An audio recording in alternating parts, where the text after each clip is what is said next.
Seiring dengan melandainya kondisi pandemi COVID-19 di Indonesia dan keputusan Presiden Joko Widodo untuk melonggarkan kebijakan penggunaan masker di luar ruangan, perhatian masyarakat kembali digemparkan dengan munculnya sejumlah kasus hepatitis akut misterius yang hingga kini sudah mencapai 14 kasus dengan 6 diantaranya meninggal dunia.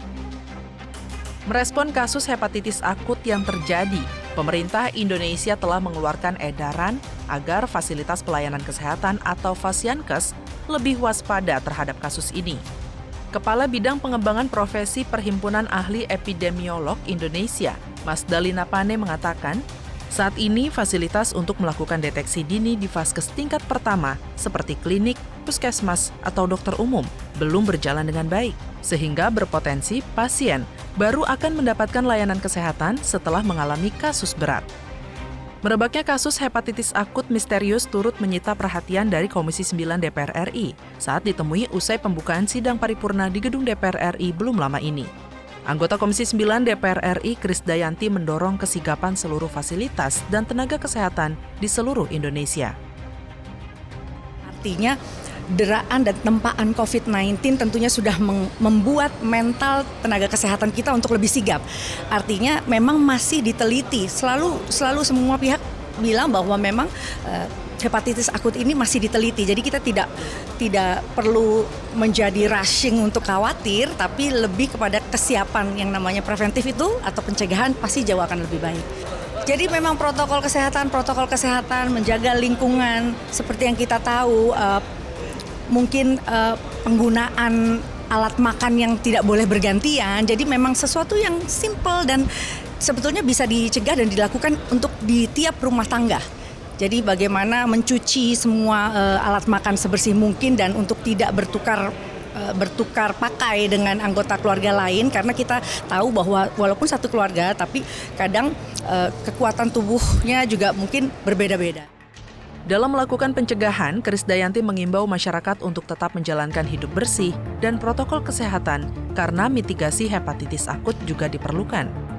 Dokter spesialis anak, konsultan gastroenterologi hepatologi, Dr. Eva Jumpa Sulaiman mengatakan, penyakit hepatitis akut misterius ini berbeda dengan hepatitis A, B, C, D, E, F, G maupun H yang umumnya terdeteksi selama ini. Untuk itu, edukasi kepada masyarakat juga diperlukan untuk deteksi dini gejala awal, sehingga orang tua tahu kapan perlu membawa anak ke vaskes terdekat. Anggota Komisi 9 DPR RI Ashabul Kahfi menuturkan, edukasi sangat penting dilakukan, termasuk membuat panduan ke jejaring Fasiankes, agar masyarakat mengetahui secara detail mengenai upaya pencegahan dan penanganan hepatitis akut tersebut. Selain itu, menurutnya, pemerintah juga harus melibatkan ahli epidemiologi agar dapat menjelaskan kepada masyarakat terkait faktor risiko penyakit tersebut hingga langkah-langkah antisipasinya. Jadi kami meminta kepada pemerintah, tentu dalam hal ini Kementerian Kesehatan, untuk segera melakukan tindakan pencegahan terhadap penularan penyakit ini. Yang pertama. Kemudian yang kedua, untuk juga segera melakukan edukasi, khususnya kepada orang tua anak, sejelas-jelasnya terkait dengan modus dan tata cara penularan penyakit ini. Ashabul meminta pemerintah untuk segera mengkonfirmasi hoaks yang beredar soal isu hepatitis akut akibat dari vaksin COVID-19. Ashabul Kahfi menilai hal itu tidak benar. Pasalnya, rata-rata yang terpapar hepatitis akut merupakan anak-anak yang belum tersentuh dengan vaksin COVID-19. Nah ini makanya, saya mau ngomong bahwa dari informasi yang saya dapat, penularannya ini kan mirip dengan virus corona. Olehnya itu, saya sarankan ke Kemenkes untuk menggunakan protokol kesehatan ini aja. Salah satu cara untuk mengantisipasi penularan virus ini. Saya kira itu. Nah, terkait dengan himbauan Presiden itu kan hanya terbatas di ruang terbuka. Tapi di ruang tertutup kan tetap dihimbau untuk menggunakan.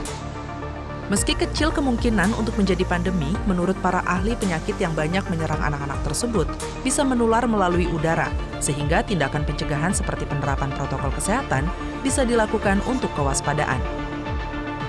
Tim Liputan TVR Parlemen melaporkan.